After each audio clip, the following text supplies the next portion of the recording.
Olá, pessoas queridas do meu coração, eu estou a Fausta, facilitadora de autoconhecimento, e vim aqui compartilhar com você mais uma vez uma das minhas reflexões pseudofilosóficas. Lembrando que isso aqui tem a ver com o grau de consciência que eu tenho nesse momento em que eu gravo, que provavelmente já foi alterado quando você assistir. Mas tudo na vida é por frequência, então eu tenho certeza que você vai assistir isso aqui no momento que você precisar ouvir isso que eu vou falar, que eu ainda nem sei o que é. Na verdade, eu vou compartilhar alguns insights que eu recebi hoje, que eu tive hoje quando eu fui dar uma caminhada na praia para ver a lua cheia. É uma das coisas que eu mais amo fazer, ficar olhando a lua, especialmente quando ela tá cheia. E me ajuda muito a refletir e a trazer clareza, sabe? Para questões que estavam adormecidas ou não estavam claras ainda. E hoje eu tive clareza sobre relacionamentos. Por que eu disse que na hora que você precisar é a hora que você vai vir parar aqui? Eu tive essa clareza pensando no meu primeiro relacionamento afetivo íntimo. Meu primeiro namorado é irmão de uma amiga minha. E ele estudava no meu colégio há 6 meses quando a gente se conheceu. Um colégio pequeno, né, de cidade do interior, só tinha um pátio, só tinha um horário de intervalo, recreio. Então a gente frequentava o mesmo lugar há mais de 6 meses diariamente, de segunda a sexta, e a gente nunca tinha se visto. Por quê? Porque a gente estava em frequências diferentes. Quando a gente chegou no momento em que a gente precisava se encontrar para que um potencializasse a luz do outro, um potencializasse o que o outro tinha de melhor, a gente se encontrou, a gente namorou alguns meses e no tempo certo a gente se separou e deixou ir. Então, e aí teve aquele tempo de luto.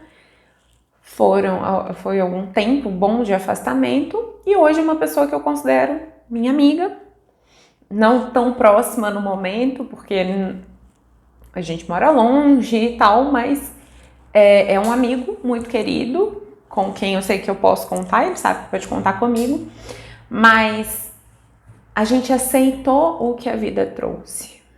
Quando a gente tinha que terminar, a gente aceitou de terminar. Na verdade, ele aceitou isso antes de mim, mas tudo bem. Depois eu aceitei e a vida seguiu.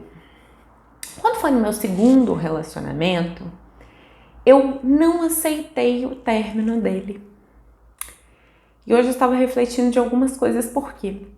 A gente tem 2000 anos de cristianismo aí no inconsciente coletivo, né? De até que a morte nos separe. A minha geração tem um tanto de princesa da Disney sofrendo,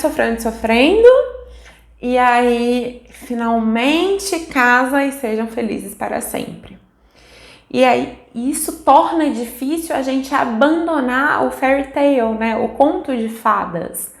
Esse script. E foi um relacionamento que, se eu olho pelos olhos da matéria, pura e simplesmente, foi uma coisa de contos de fadas, e a gente se conheceu de uma forma toda fofa, bem iniciozinho de contos de fadas mesmo. E eu percebi hoje que era uma das coisas que me dificultava deixar ir aquele relacionamento. Por não deixar ir aquele relacionamento, eu entrei num processo depressivo. Eu quis me suicidar. Mas eu já tinha a sorte de ter conhecido o espiritismo e eu sabia que eu só ia piorar meu problema. E hoje me veio a clareza de que o meu apego tinha a ver com essa até que a morte nos separe, foram felizes para sempre, porque todo o início da história era igual um conto de fadas. Só que na consciência, o que estava acontecendo energeticamente? A gente se encontrou de uma forma realmente inusitada? A espiritualidade realmente, eu tenho certeza que interferiu naquilo ali para que a gente se encontrasse? Mas não é porque era um conto de fadas, é porque a gente tinha contas a acertar, a gente tinha um contrato de que a gente ia se ajudar. Então a gente precisou se encontrar para se ajudar. E aí, quando isso terminou, quando a gente já não potencializava mais um ao outro, a gente precisou terminar o relacionamento, eu tive uma dificuldade muito grande em aceitar isso. E eu criei um processo depressivo. Mas, como tudo serve ao bem, ao bom, ao belo e ao justo, deu certo porque eu só fiz transição de carreira e eu só tô aqui hoje falando sobre o que eu falo, fazendo uma coisa que eu amo, porque eu passei por esse processo depressivo. Só que eu posso olhar para isso, reconhecer o que de bom veio, mas sem querer voltar para esse estado. Sem querer voltar para o estado depressivo para que eu me mexa. O que aconteceu na minha questão da depressão? Eu fui ao fundo do poço e quando eu fui ao fundo do poço, eu tive que pedir ajuda para sair de lá. E eu costumo dizer que no fundo do poço tem um trampolim, sabe? A gente volta porque não dá para ir mais. Mas você não precisa ir para o fundo do poço para subir de novo. Entende? A gente tem que observar como funcionam os nossos sistemas, porque eu sei que eu tenho tendência a isso, a ir para o fundo para subir, a ir para o fundo para subir. Então, agora o processo de observação é observar quando eu estou descendo, já parar na descida e já subir dali. Eu não preciso ir mais lá embaixo. Só que eu ainda estou no processo. E aí é essa auto-observação constante para que você não entre mais naquela frequência. Não tem necessidade, gente. A gente veio aqui para ser feliz. A gente veio aqui para experienciar. A gente não precisa ficar cultivando o sofrimento. Mas a gente tem um monte de crenças que podam a nossa experiência, que acham feio a gente fazer o que a gente sente, que julgam quando você vai terminar um relacionamento que não é bom para você. A minha mãe teve um primeiro casamento extremamente conturbado.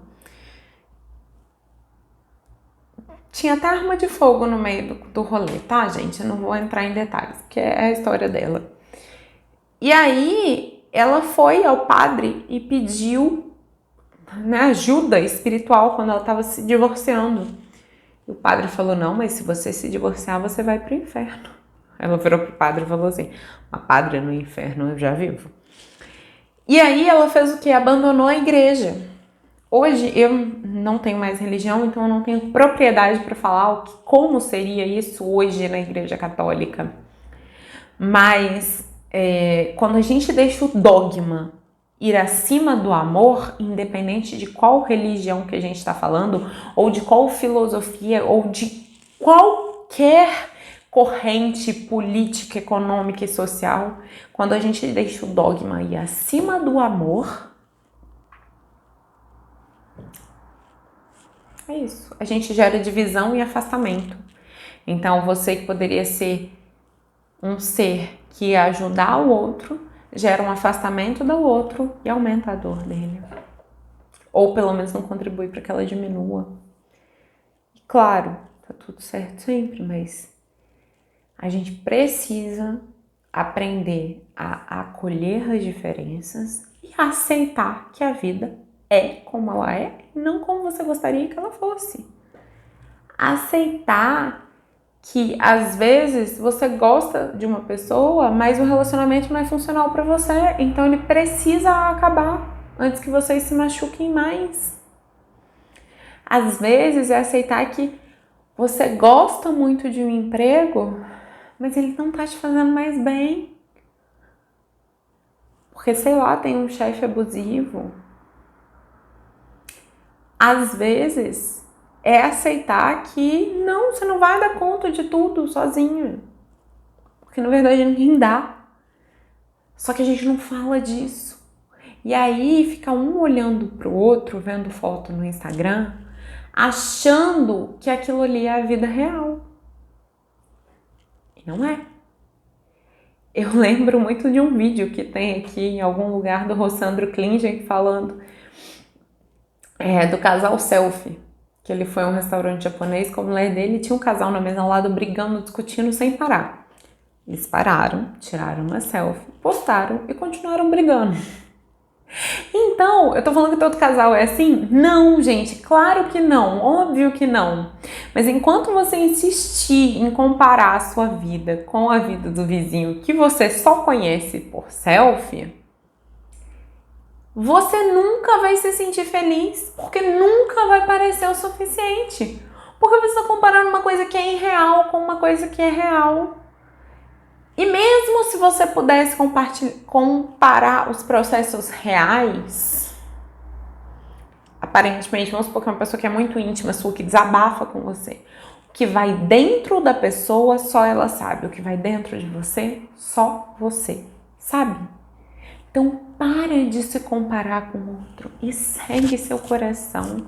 Aceita seu sentir e admite para você mesmo aquilo que está travado na sua vida e que precisa de mudança e que esse passo é seu, não é do outro. Aceita quando as fases acabarem. E eu falo isso para você, eu falo primeiro para mim, lembra sempre disso. Por quê? E por que eu te falo isso hoje? Porque eu já sofri muito por resistir ao fim. Resiste ao fim do ciclo, aí você estende aquele ciclo, só que ele já acabou energeticamente. A energia que estava ali, ela já foi dissipada. Quando você força um estender dele, você desgasta mais energia, você tira energia de outras partes da sua vida para dar para aquilo ali que já dissipou a energia que era para ser usada e vai acabar de qualquer jeito.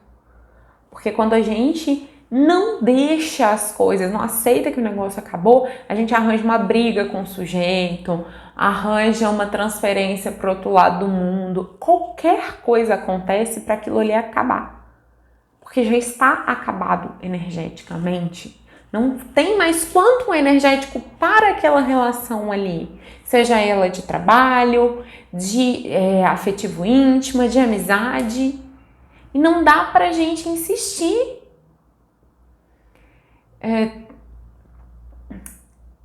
Eu gosto muito de um termo que o Arli Cravo trouxe pra gente, né? Que é a distância saudável, que é a distância em que você consegue emanar pensamentos de amor para a pessoa. E eu te recomendo medir todos os seus relacionamentos por essa distância. Você está conseguindo emanar amor para a pessoa? A distância está saudável. Se não tá, talvez ela esteja menor do que ela deveria ser. Se você der um pouquinho mais de distância, você vai conseguir amar essa pessoa. E no fundo é só isso que a gente veio fazer aqui. Para variar, eu falei um monte de assunto em um. Comenta aqui embaixo o que você achou dessa loucura, o que te mais marcou disso que a gente falou, o que ressoou aí. Se você gostou do vídeo, deixa seu like aqui para mim e encaminha para alguém que talvez seja beneficiado com esse conteúdo. Um beijo grande e até a próxima semana.